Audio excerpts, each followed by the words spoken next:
Good evening and welcome to the regular meeting of the APISD School Board of Trustees. Today is Monday, November 10th, 2025. The time now is 7 p.m. and with a quorum of 6 members, I now call this meeting to order.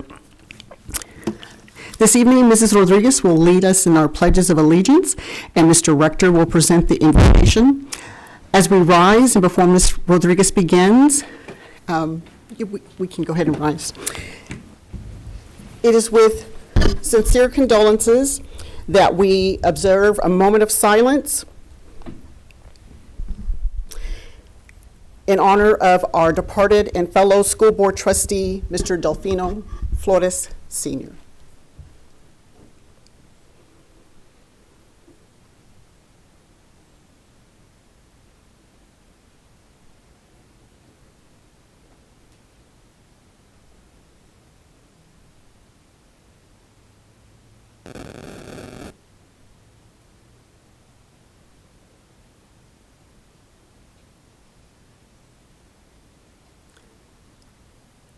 Thank you. Ms. Rodriguez? I pledge allegiance to the flag of the United States of America and to the republic for which it stands, one nation, under God, indivisible, with liberty and justice for all. Honor Texas flag. I pledge allegiance to thee, Texas, one state, under God, one and indivisible. Let's pray. Lord, we come this evening thanking you for the beautiful things in life you continue to bestow upon us. We pray for your blessings on our staff and our students. We thank you for all the men and women of our armed forces who have served this great nation as we celebrate Veterans Day. We pray for your blessings on us as we prepare for our Thanksgiving holiday. Every day knowing you are a part of our lives is the day of Thanksgiving. Now we pray and ask your blessings upon this meeting as we begin this evening, and we ask all these things in his mighty name. For his sake we do pray. Amen. Amen. Amen.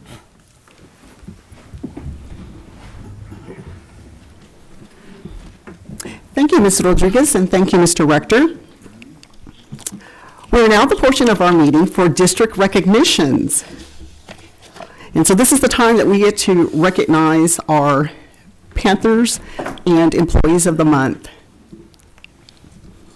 We'll begin this evening by recognizing our Panthers for November 2025 and presenting the certificates this evening is Trustee John Mullinax. And he's assisted by Mr. Jobs Rose. Thank you, Principal Rose. So we'll begin first with Eliza Cole. There she is. Eliza is an excellent PAX leader who is always willing to make new discoveries. Since the beginning of the year, Eliza has demonstrated a great deal of growth, and she continues to make outstanding progress in all of her classes. In addition to being a student, Eliza is a leader who is constantly willing to assist both her classmates and her teachers. Great job, Eliza. Next, we will recognize Robert Flowers.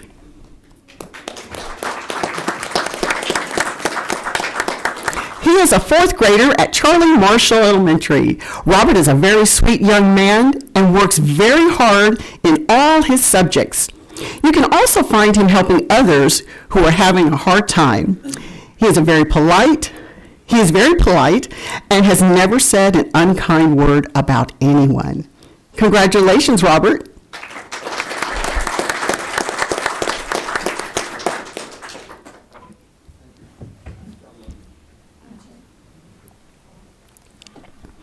Next, we'll recognize Skyly Gutierrez.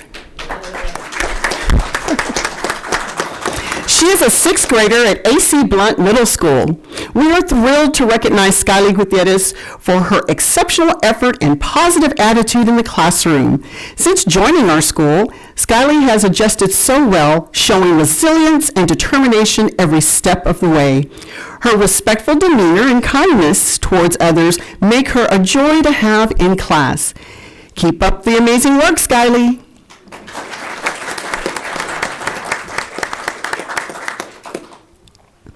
And next, we recognize Karina Quintanilla.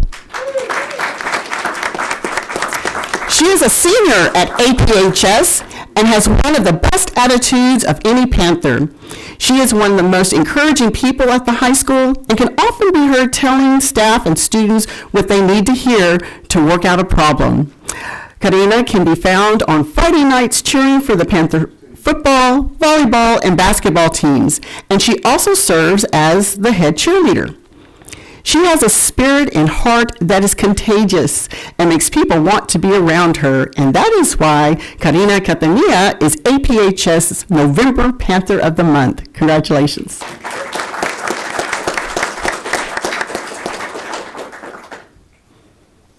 And now to recognize our employees for November.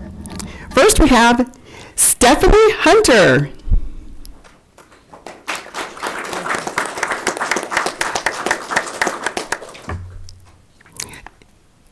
It looks like she was unable to make it, but let me read what her campus wrote about her. Having Mrs. Hunter as a member of the Falk family has been wonderful for her department and students.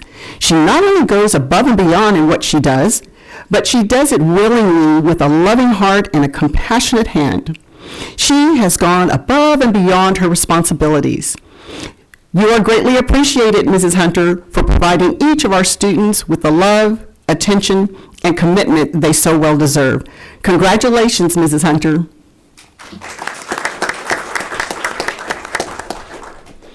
Next, we'd like to recognize Margaret Montemayor. She is the receptionist and attendance clerk at Charlie Marshall Elementary and has been with the district for 26 years. Margaret is dedicated and diligent in everything she does. She demonstrates care and love for all our students. Congratulations.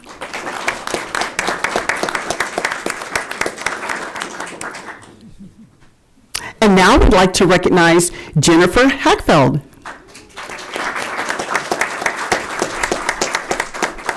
She is the art teacher at A.C. Blunt Middle School. Mrs. Haxfield's commitment to planning, engaging, high-interest lessons keeps students motivated and excited to learn.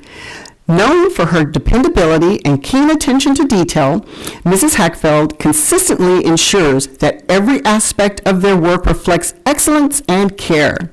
Her integrity and unwavering high expectations for students set a powerful example for both colleagues and learners alike. Congratulations.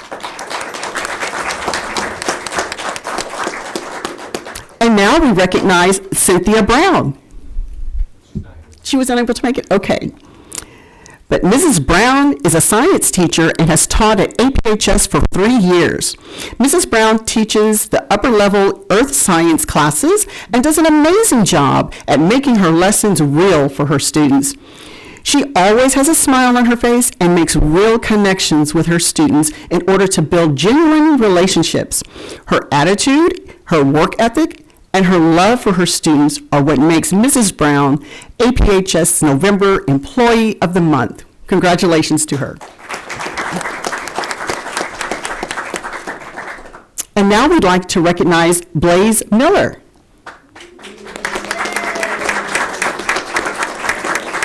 Blaze is constantly dashing around the district, capturing photos and gathering stories that highlight the many outstanding activities and events showcasing our students and staff.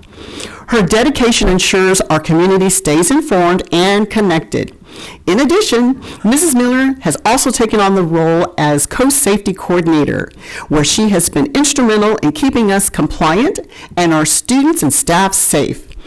APISD's administration is honored to have Blaze on our team and proud to celebrate her as our November Employee of the Month. Congratulations.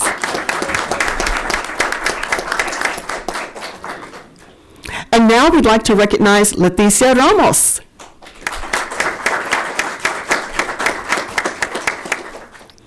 She goes way above and beyond the work that she does and the assistance that she gives. She is always willing to work when needed without hesitation. Leticia always has a smile to greet you. Congratulations and thank you, Leticia.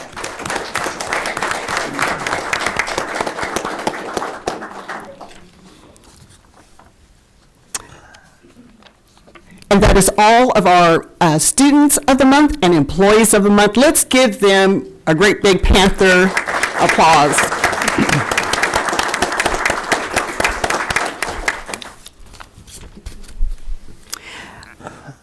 And on behalf of the board, we would also like to recognize at this time our veterans. And we know that our campuses and students have activities regarding Veterans Day, and so thank you to our campuses, and we appreciate our students recognizing our veterans. But at this time, we would like to extend our great appreciation for the dedication and contributions to U.S. national security and freedoms by all those men and women. If you are a veteran who's joining us this evening, if you will please stand or raise your hand as we applaud your service to this land.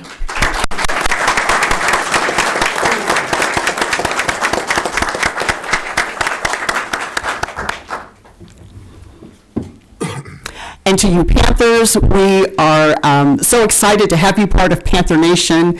We applaud your continued progress as you grow to greatness right here in Aransas Pass.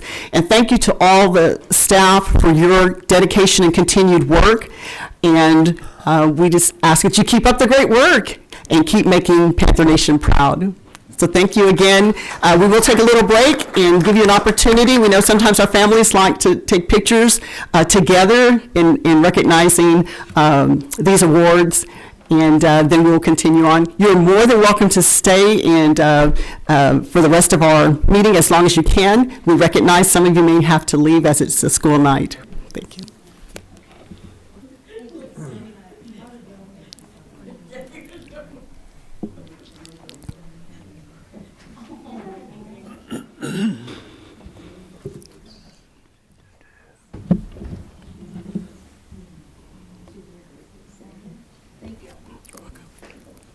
We are now at the portion of our meeting for public testimony. Do we have anyone who's signed up? Not this evening? Okay. Anyone here who didn't get to sign? Okay. Then we will move on with our agenda. Next, we have presentations. This evening, we have a presentation on the LASSO 4 application to be presented by our curriculum director, Heather Waugh.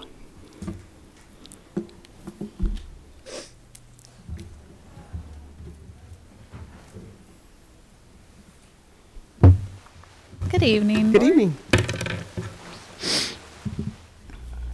Okay. All right. So this evening we are here. I just wanted to visit about LASSO 4 application that is out. As you know, we have participated in LASSO 1, 2, and 3. And with the LASSO 4, we are interested. There were several opportunities, but the 4 that we are most interested in would be, I don't have the clicker, do you? Okay. Okay, thank you. And so, so the leadership instructional, so this, in LASSO 3, it's called ILT, which is what the principals and I are all participating in this year. For next year, it would be moved to LIFT. One of the biggest things that is a benefit of LASSO 4 is that if you do receive it and awarded this grant, we would receive it for 3 years guaranteed. Where this year we've hired people with these jobs, and we're like, well, if we get the next one, then so, because a lot of the people are grant funded that are assisting us with those. And so the add-on would be PLC support as well, which is something that we have this year. School improvement curriculum and instruction support, blended learning grant is something that Mrs. Stevens, one of our instructional coaches, did prior to my arrival.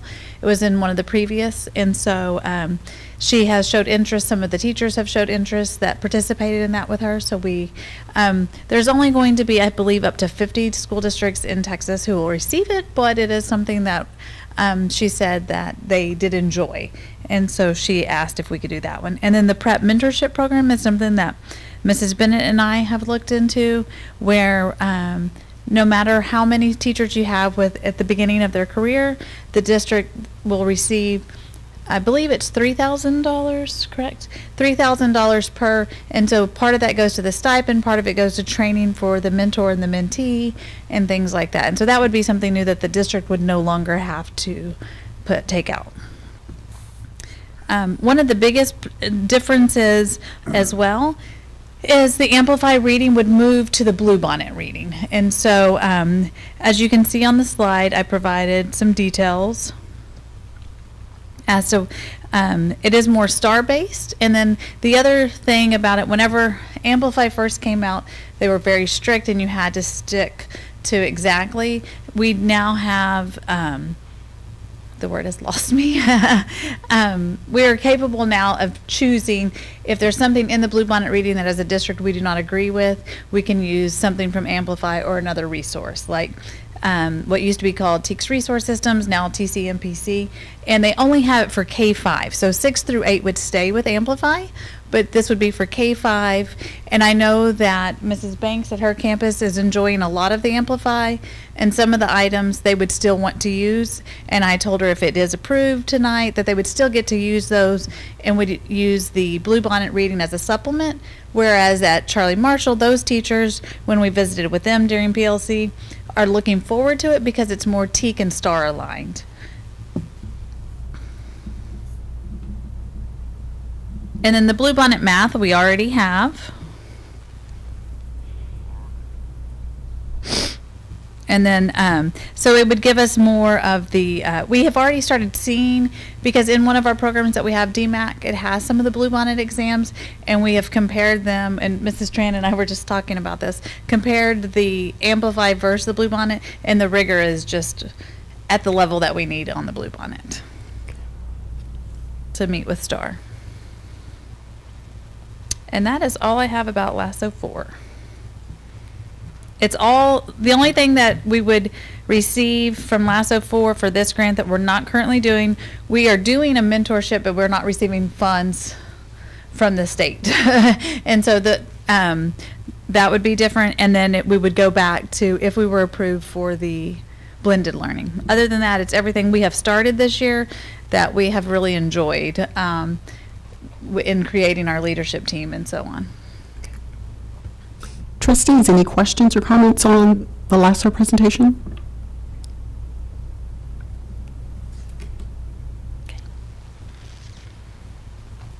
If not, then we'll move on and let Mrs. Waugh continue on with the next presentation, which is support the academic growth of each student and provide continuous development and training.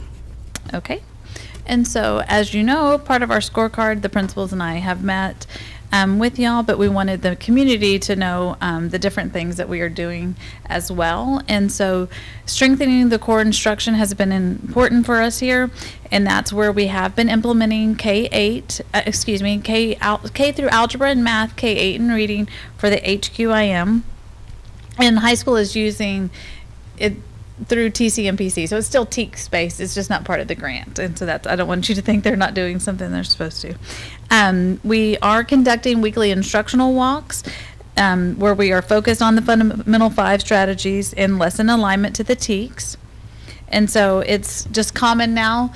We are noticing the kids are used to people coming in, the teachers are used to it, so we are seeing improvements from the first 6 weeks. Mr. Bennett and I just met with the principals last week over the second 6 weeks data, and then we compared that to the first 6 weeks data of what we're seeing in the classrooms, and then developed the no-show charts and PLC protocols. And that's something that we learned from our NIET. It's one of our approved providers from LASSO 3.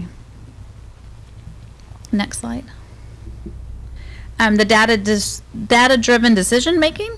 And so as far as this, we have looked at academic growth because that's 30% of our score. And we have broken it down to students who may have passed, but we weren't able to get any points for them because they just stayed or they went backwards. So we want to make sure that even our students who already, that we just move them deeper in the bucket basically and keep them at the master's and meets level, and that we are doing some progress monitoring on those students as well, not just the ones who haven't been successful. The teachers and administrators have been trained in the data, and we do have our data coach this year, Vivian Ibarra, who has met at each campus, and she continues, today she was at middle school, so she continues to meet with them. It wasn't just a one-time training. She's on campus assisting teachers, I would say, several days every week, and so she's helping them.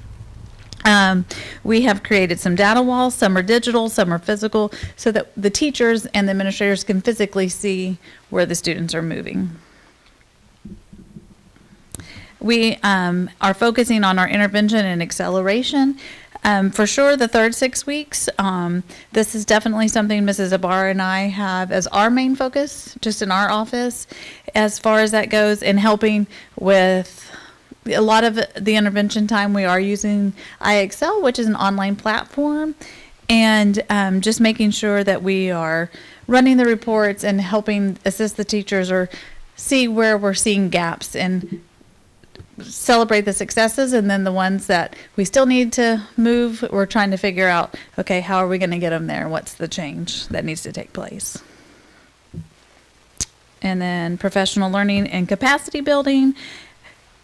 We have hosted district-wide professional learning days centered on high-impact instructional strategies. We did launch the instructional leadership team calibration cycles for consistency in coaching. That's another one of the items from NIET, our approved provider, who gave us a model to go by, and each campus has adapted it to their campus needs. Supported teachers through coaching rounds, model lessons, and peer observations. And we have that with our instructional coaches, our data coach, and then we have the specialists from the service center that we've contracted through our grant, through Sustain Ed and NIET. And then provided principal leadership development focused on data use, feedback, conversations, and accountability systems.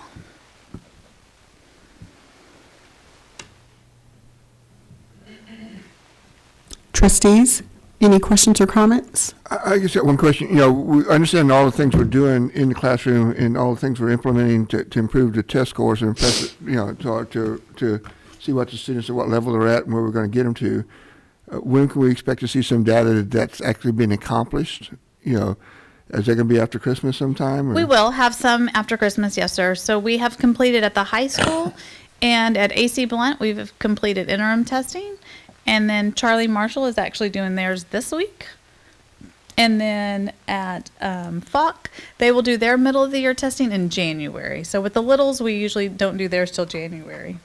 So probably in the spring. About February meeting, we should have some sir. data so we can kind of look ahead. Okay.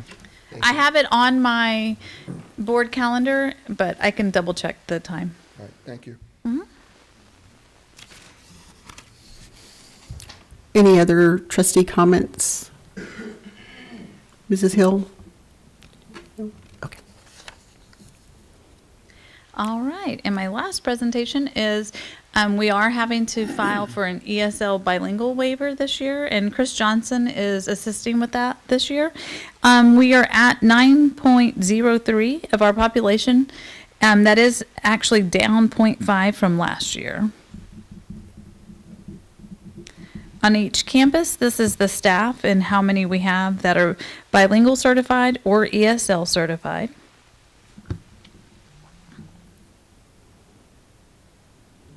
And then if you go to the first one, classrooms with ESL students at FOC. So if it has the little marked out area, that is a classroom we are having to apply for a waiver. And so in first grade, we have one classroom that does have ESL student who their teacher is not ESL certified. And so we will do a waiver there. And then in the adaptive ed class as well at FOC. At Charlie Marshall, we are glad to say we do not have any students who will need, we do not have to do any waivers there this year. At AC Blunt, we do need to for 7th and 8th grade because, as y'all know, we only have one ELA teacher per grade level, and so we are working on a plan to offer for them to get testing. And the state does pay for their testing now.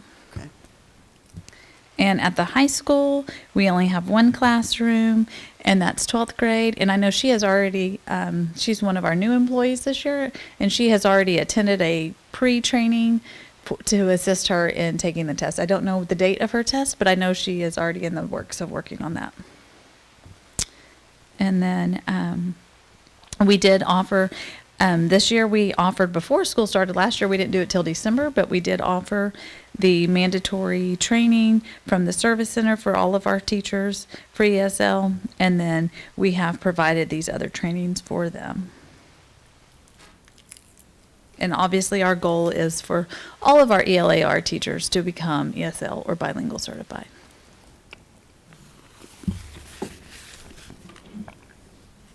Trustees, comments or questions regarding the ESL waiver for this year?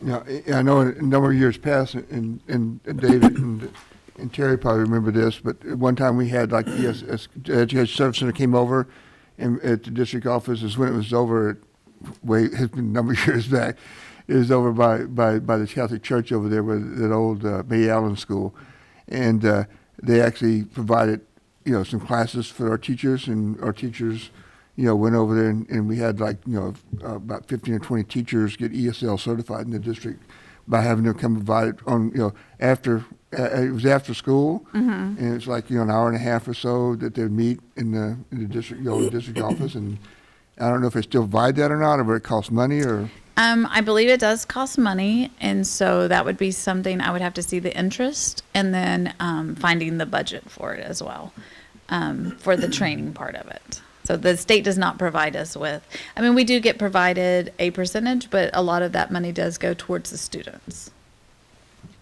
Thank you. But it's something I can look into. Yeah. I can talk to Mrs. Johnson as well about that. Yeah, and if it may be, you have to look and see where, is it, we're going to get the bang for our buck. If we spend those dollars, how much we're going to get out of it, how many teachers going to get certified and stuff. And it may not be worth the dollars we spend to get the number of teachers certified that we need, so. I know that the training that is offered at the service center that Mr. Rome's teacher went to is a great training, and they will be offering it again, and we are offering our staff to go to that. Okay. And we have funded that. Just unfortunately, the cost to bring someone in has It's just high, gone yeah. up tremendously whenever it's just for us. Thank you. Any other trustee questions or comments regarding the ESL waiver?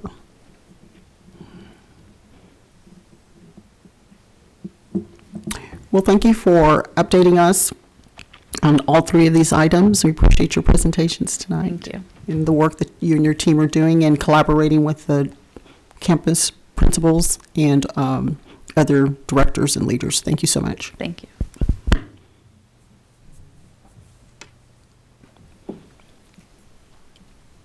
We're now ready for our updates in our superintendent's report. Mr. Bennett. Okay, we'll start off with our enrollment and attendance report. Okay. First off, you have two handouts. The first one, of course, we keep in there is the overall attendance rate, district totals from last year, to show you where we ended up over the course of last year. And then the second sheet is where we are for this latest month. We are currently at 1592. We're just a couple decimal points under our 93% average we're looking for. It looked like we were up a couple students in one campus, down a couple in another, how it does, and holding steady around 30-ish, 32 in our Head Start pre-K 3 over at Keyburger. And that's the one that's the toughest on the attendance. It's dropping a little bit, so we'll keep an eye on that one. But that's where we are currently. Any questions on that?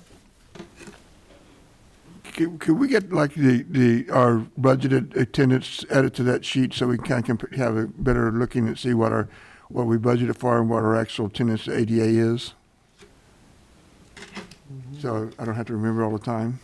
We budgeted 1564 at 93%, which gives us a ADA of 1455. That's what we budgeted this year.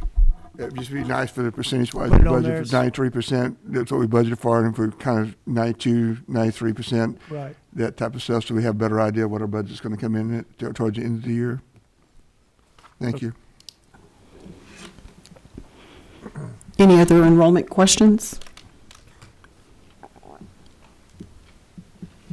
Okay.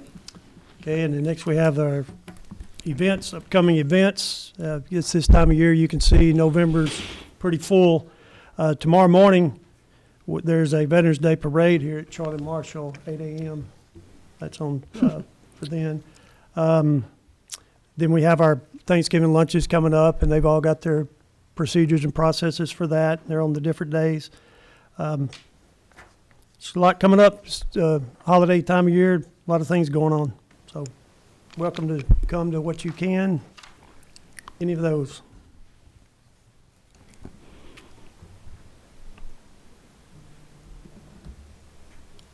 Anything else, trustees, on events? Okay. We'll continue on, Mr. Bennett, on the first reading of the TASB-initiated policy update 126, Yes, the long-awaited. It's a lot here, 126. I think the legal is like 1,400 pages, and then you see all the local here, and this is our first read that we'll be bringing back to you next month for approval. I just ask if you're looking over those over this next month, if you got any questions on any particular one, if you'll let us know, we'll get an answer for you on these. But we will be bringing these back for approval at the next board meeting.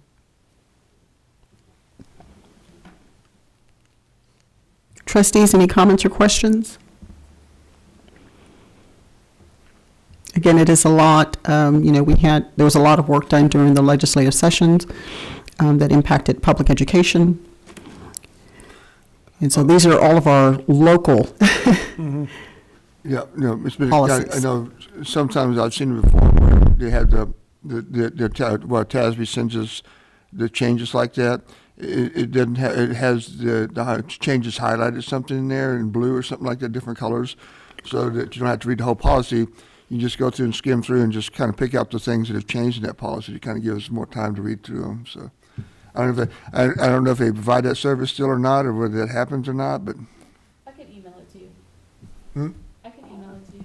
Yeah, but in the future, in the board book for the other board members as well. So it just makes it easier. You have to read the whole thing and figure out, okay, what's changed in this, And if you got the change highlighted, then you just kind of glance at it and say, okay, I'm just looking at this little part here that changed. The rest of it's the same. So it just expedites the time we spend reading the board book. Thank you.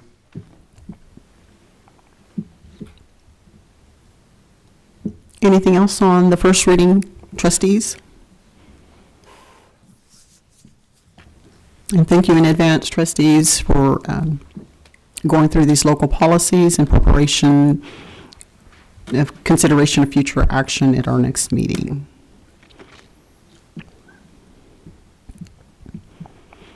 And while we're talking about 126, there are some that impacts our board operating documents. And so I did receive some input from Mr. Stansbury. If anyone else has any examples or samples or anything of that nature to help streamline our board documents, that is something else that we will be looking at our next meeting as well. Well, if there's nothing further on Local Update 126, then we will move on to our financial reports. Okay. We'll start our financial reports with accounts payable. You have the general fund, available cash and checking and text pool, total cash available at $4,176,961.21. Under the general fund, cash disbursements, not including payroll, is not in these, And under each fund, there you can see the disbursements. Total disbursements in October is $857,485.72, which is quite a bit higher than the first month. But in this is catching up on when the budget rolled over and some of the bills that we had waiting, and a lot of our yearly subscriptions are part of this. So all those are paid for, and that's why it looks like a pretty good jump in the disbursements for October.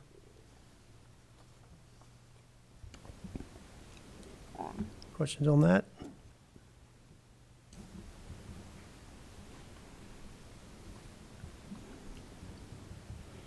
Ready for the budget status report.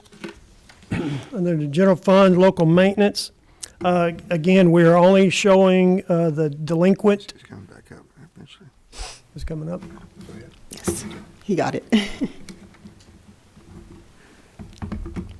Sorry about that, Mr. Bennett.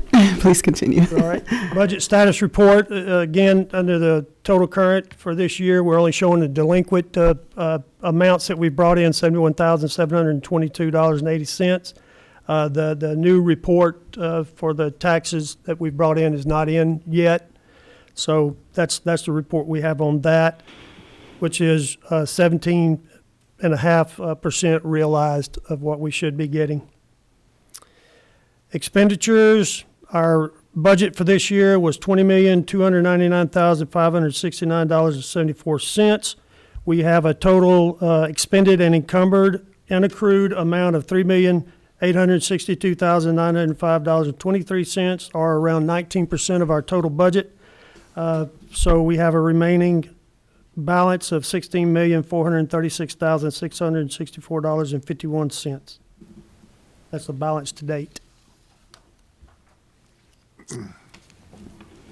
And then finally, on our budget status report, under food service, you'll see the $13,000 that's for food sales to this point. Still have not received the state revenue part of that, so we're still looking for around $78,000 to come in from that. Under the federal revenue, the $161,890.86. This is when the child nutrition Cindy gets she turns in the number of children they fed over the time period, and this is the reimbursement for that. Would the government shutdown have effect on that? Not that I'm aware of. Not that I'm aware of. I didn't know if it messed with. Hadn't heard her say. schools. On the INS, the debt service fund, so far in taxes, what we have realized revenues $13,668.38. That's on the INS side. Interest $6,027.97. We're still looking on our other income, the interest to gain another $38,000 on that. And then again, we don't have under expenditures, this at the very bottom, those expenditures won't come until February, once we get that bill for bonds and defeasance and so on.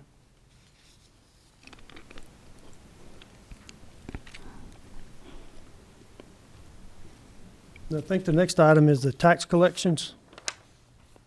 Under tax collections, again, you see the current is blank. No collections info yet, as the bills just went out very recently, so I hadn't got anything back from those yet. Delinquent taxes, of course, have come in for the month, $64,494.59. And again, that's what it shows at the bottom of the total taxes collected is on the delinquent side only for this past month. We should be getting those, as the bills are out and they start paying, we'll start getting a more updated report as we go. That's the financials. Trustees, any questions or comments regarding any of the financial reports and updates as presented?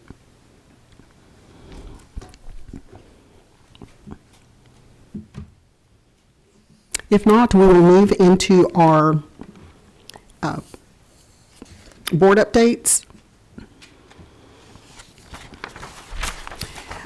So in your board book, you have an informational item, which is our It's a working document of the board planning and activity calendar. In particular, there have been some additions to this fall and the first quarter of 2026. And so as we receive items that need either board action or board attention, very differently than the district activity calendar that we get of all of the different campus events. This is something to help us in looking ahead as items, whether it is unique to the current academic year or it's an annual rolling item that will fall in a particular month for the board. It helps the presiding officer and administration as well in preparing for agenda items and presentations and the like. Are there any questions or comments at this time regarding the working document of our board calendar?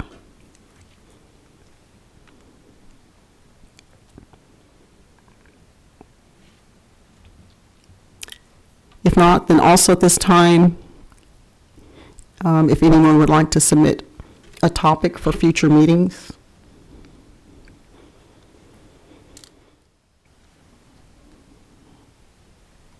And if you don't have any this evening and you think of something later, just please send an email to Mr. Bennett and myself.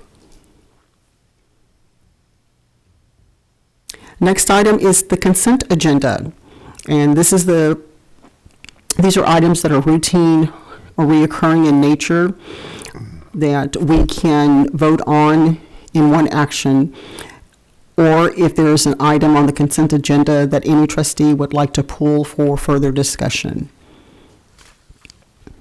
This evening we have on the consent agenda, we have the minutes from the October 13th, 2025 regular board meeting, and also the minutes for the October 13th, 2025 strategic roundtable meeting.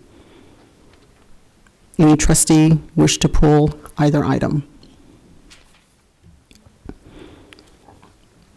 I would like to, just for a minor edit, pull the minutes on the strategic roundtable for a notation. And it's a simple edit. It's that at that roundtable discussion, since it was the board and campus leaders to, if we could just add, Mr. Bennett was there and was a vital part of that roundtable discussion. So if we can just add that.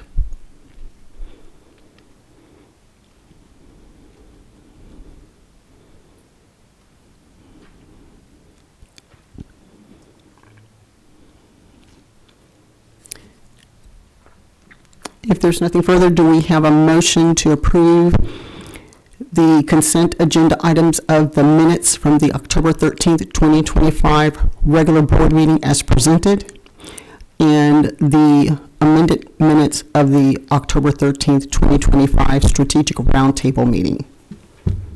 So moved. Motion to approve by Mr. Mullinax, second by Mr. Rector. Any further discussion?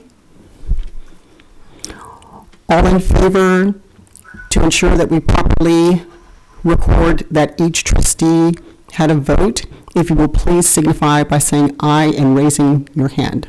Aye. Aye. Aye. Any opposed, same sign. Motion carries. We will now move on to our action item agendas. First item here is to consider and approve the 2025 tax levy. Mr. Bennett. Right. We just received these last week, I believe. This gives us our total expected tax levy for 2025. San Patricio County, we can look for $8,475,311.48. From Aransas County, $1,854,355.18.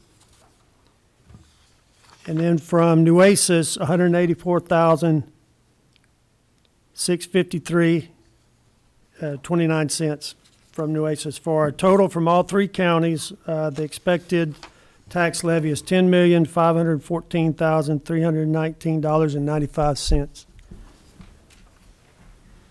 And the rest is some supporting documents that go with that, but that's the usual report we give on the tax levy. And of course, you probably won't get every dime of that, but roughly 90-ish, 95% of that we get in, so.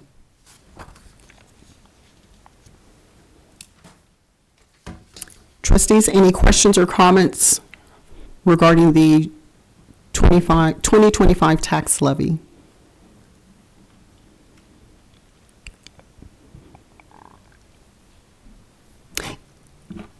If not, do we have a motion to approve the 2025 tax levy as presented? So moved.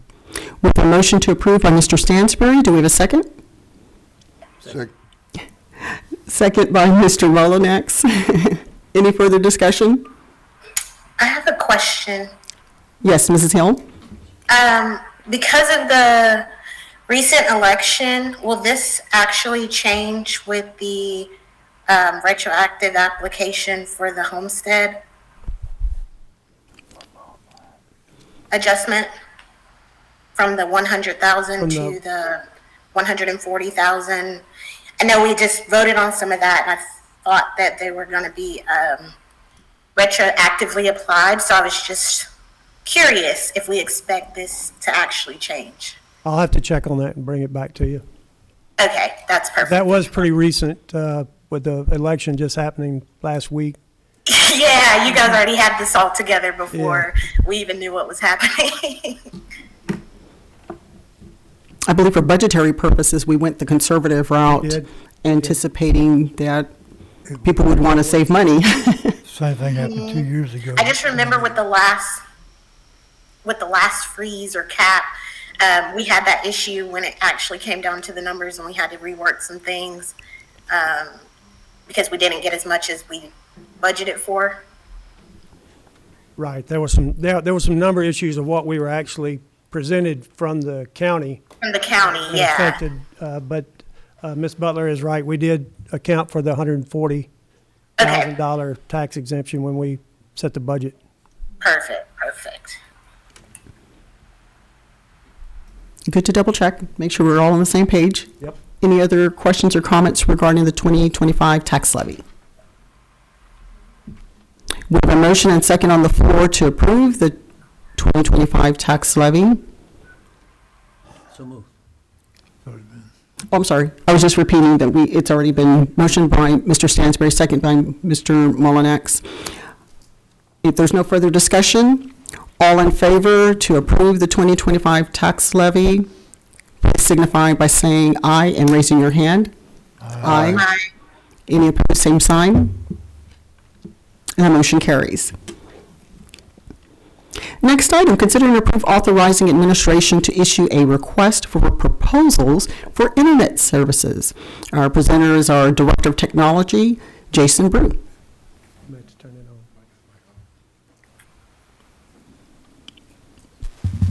on. All right. Good evening. Good evening. Let's see. We remember about 3 years ago, we replaced all the aerial fiber with brand new buried fiber across the district. A year ago, we replaced every single network switch inside the district. And this year, I'm looking to have E-rate, use E-rate funding Category 2 services to improve our wireless infrastructure and replace all access points and access controller, wireless access controller for us. What this is a request for proposal to go out to get proposals for companies to come in and give us bids so that we can choose and go through the whole E-rate 470, 471 process that goes with this. We'll end up selecting somebody after about 30 days after it's been out and about, and we'll come back to you. I'll show you everything that we've got, the process that we've gone through to be able to get this thing paid for. Looks like it's probably about 150,000, maybe less. We are a 90-10 district, which means that on Category 2 services, we are responsible for 15% of that. I'm not asking for any additional monies. We don't need to go search for it. If it happens that we have it, when it comes back in, we'll go ahead and get it taken care of.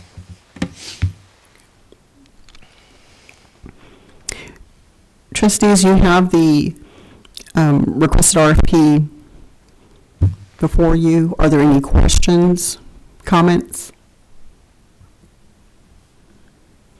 It looks like this work is all going to be done at the Operations Center. It's not going to impact, once this, the vendor secured and the proposal selected, it's not Correct. going It can't- to work on the anything- campuses. Correct. It will be devices will be just like the device that's on the wall there. They'll be going into every single classroom, every single area that we have them now, and in additional places as well too. But because of how E-rate works, none of the project can start until June 1st, and that's why we play with E-rate. We play with 3 years. We play for reporting for last year, planning and running this year, and then planning for the next year that goes forward. That goes with that, and most of the work usually happens during the summer.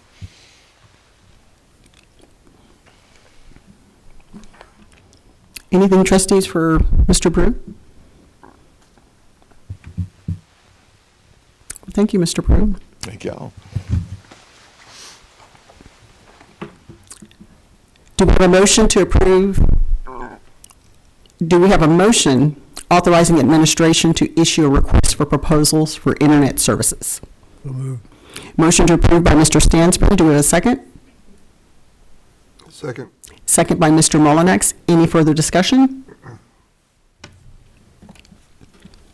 If not, all in favor, please signify by saying aye and raising your hand. Aye. Any opposed, same sign. Motion carries. Our next item is to consider and approve LASSO 4 K-5 reading curriculum. And so this was our earlier presentation by our curriculum director, Heather Wall. Is there anything further, Mr. Bennett or Ms. Wall, to add to this item? Trustees, would you like any further discussion or questions on the LASSO 4 K-5 reading curriculum?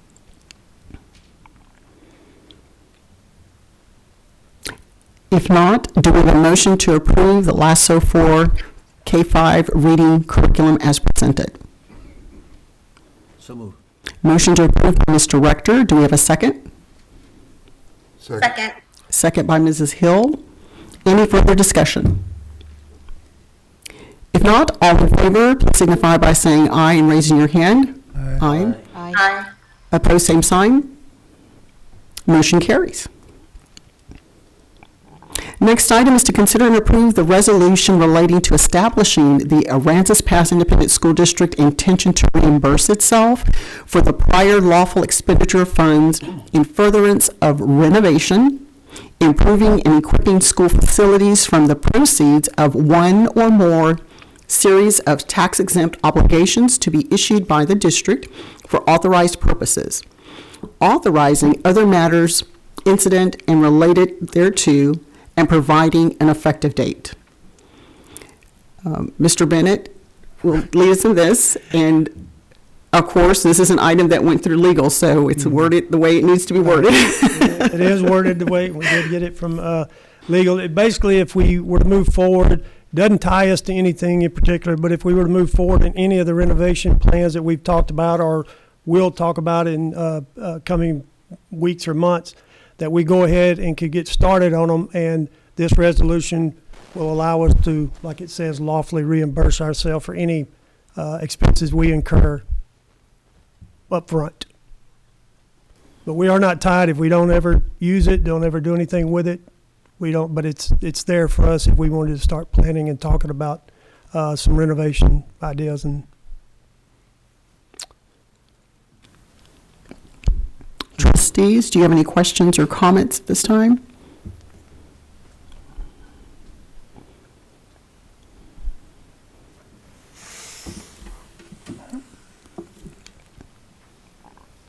If not, do we have a motion to approve the resolution relating to establishing the APISD intention to reimburse itself for the prior lawful expenditure of funds in furtherance of renovation, improving, and equipping school facilities from the proceeds of one or more series of tax-exempt obligations to be issued by the district for authorized purposes, authorizing other matters incident and related thereto, and providing an effective date. So move. Motion to approve by Mr. Stansberry. Do we have a second?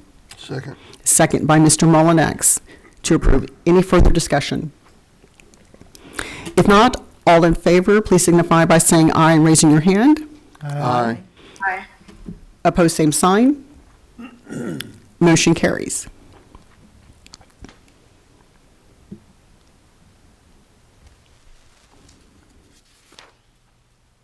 Our next item, actually next two items, 9E and F, are related. E is consider and approve to ratify resolution on the board-approved nominee to the San Patricio County Appraisal District for its Board of Directors. So at our last meeting, we held nominations, and the board approved the nominee of Terry Stansberry is a candidate to the San Patricio County Appraisal District for its Board of Directors elections. In addition, the Appraisal District requested a resolution.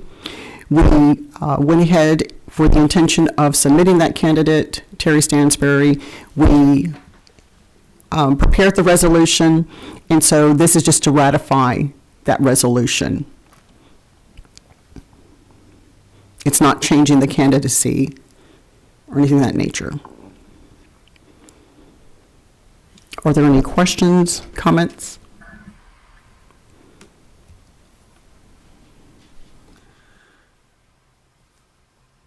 Make a motion we approve the ratification regarding the resolution for appraisal district nomination. Second. Motion to approve by Mr. Stansberry, second by Mr. Rector. I'm sorry. Motion to approve by Mr. Mullinex, second by Mr. Rector. Any further discussion? If not, all in favor to approve ratifying the resolution, please signify by saying aye and raising your hand. Aye. Opposed, same sign. Motion carries. So now, since then, we have received the actual ballot for the Board of Directors election to the San Patricio County Appraisal District, and this is item 9F. To consider and approve a resolution and official ballot form to cast the district's votes in the 2026-2027 San Patricio County Appraisal District Board of Directors election, and authorize the board president and administration to perform related tasks to this matter. So in your board book, you have the official ballot. Although the district sits on the intersection of three counties, this one we do have voting rights, and that comes out to 134 votes. So you have the ballot of all of the candidates that were nominated from the respective taxing entities for San Patricio County Appraisal District. The district can cast its 134 votes to one or more candidates.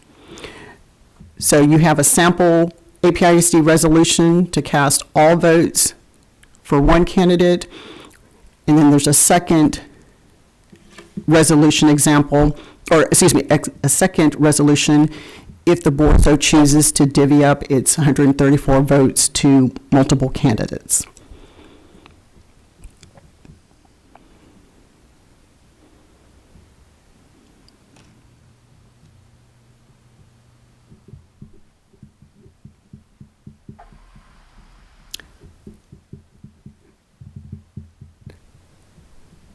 So everyone has the ballot. Ms. Hill, you have your ballot? Yes.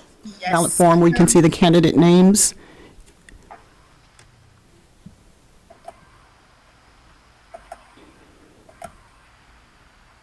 Okay, so from the ballot, let's see, there There are 8 candidates.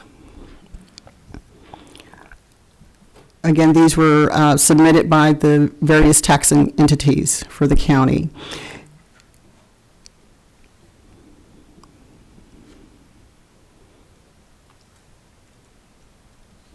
I would accept all 134 votes if that, goes. Candidate Stansbury is graciously willing to accept all 134 votes from APISD. I don't think I'm gonna get any from Portland or Ingleside, so,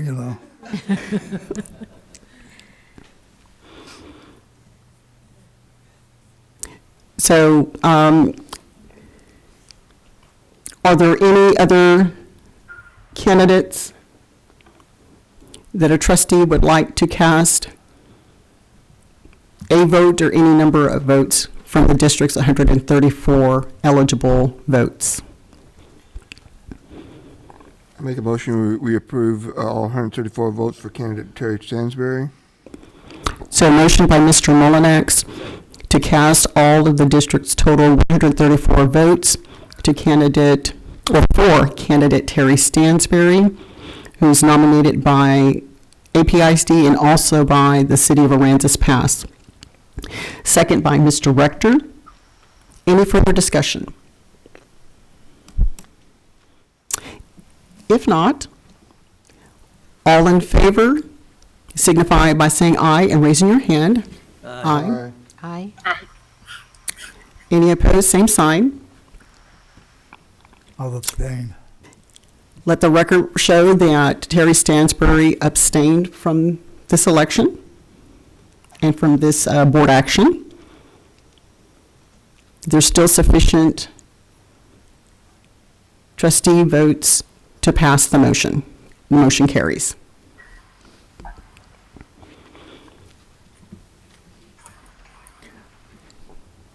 So we will, at the end of the meeting, we will complete these forms, after the meeting rather, complete the official ballot and the resolution to submit to San Patricio County Appraisal District for this 2026-2027 elections.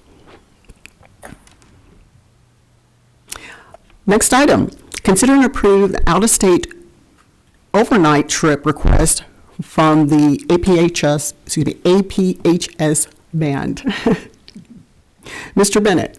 Yes, ma'am. Bringing this to you so we can go ahead and recommend that we approve this trip for the band that will be taking place in May, but this way they can get started with their fundraiser for an approved trip already. And all the information, the pricing, the group travel consultants that they're funding this through or going through for this has the itinerary, and all the information is there. So we're bringing it to you, asking for your approval so he can get started on his fundraising for this trip.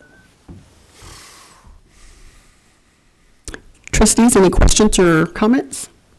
I guess that one, what happens if we don't meet that goal of, or you don't meet your donation goals or fundraising goals for that, to make up the difference between what you requested and what it's going to cost?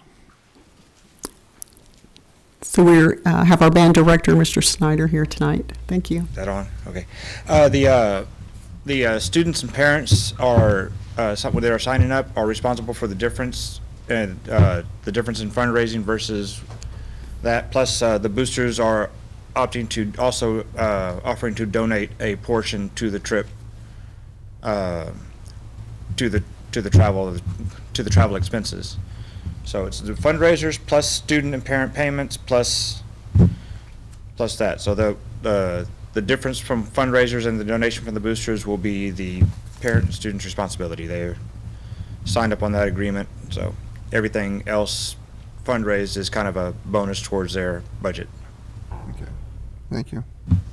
And I noticed not just fun festivities, but they also have a workshop that they're going to be an instrumental workshop. Yes, your instrumental, and it's a recording session workshop, creating a soundtrack to a actual Disney movie, and so.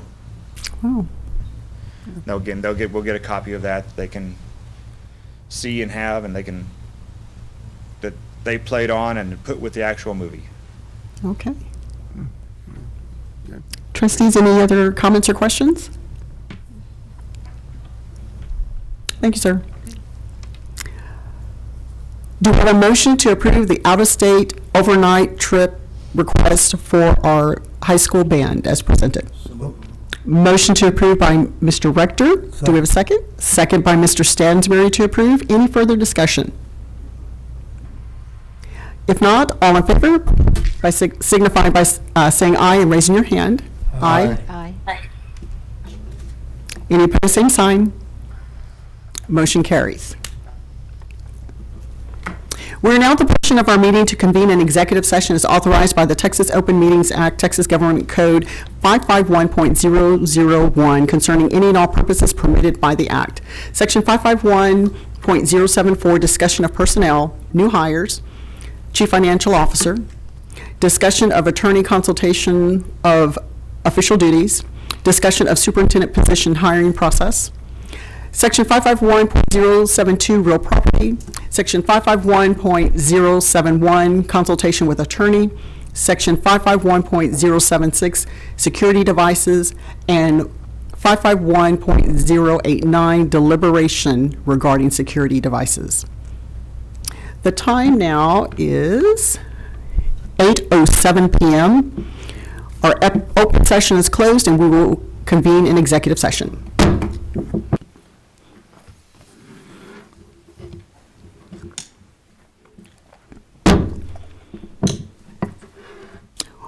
The board has closed its executive session. The time now is 9:27 p.m. We are reconvening in open session and act on any items requiring action from the closed session. Next item, consider and approve new hire of the chief financial officer for the district. So move. We have a motion to approve by Mr. Stansberry. Do we have a second? Second for approval by Mr. Rector. Any further discussion? All in favor, please signify by saying aye and raising your hand. Aye. Any opposed, same sign. Motion carries. Congratulations. Thank you, Adriana. Trustees, anything further? I make a motion to name the lone finalist of the district superintendent of schools position, Mr. Wayne Bennett, and to authorize board president to begin contract negotiations within the required 21-day waiting period.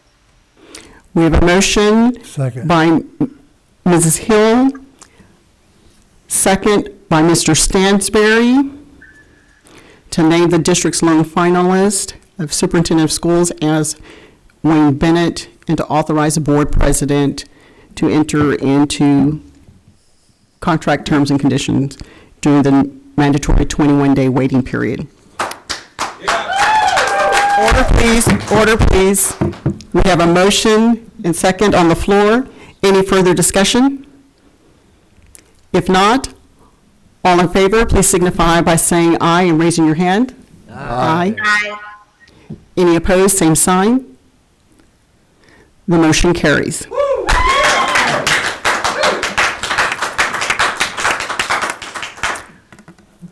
Trustees, anything further for tonight?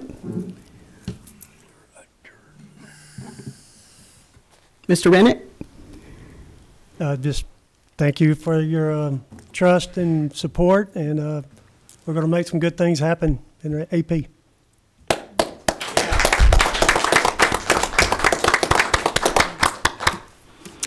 All right.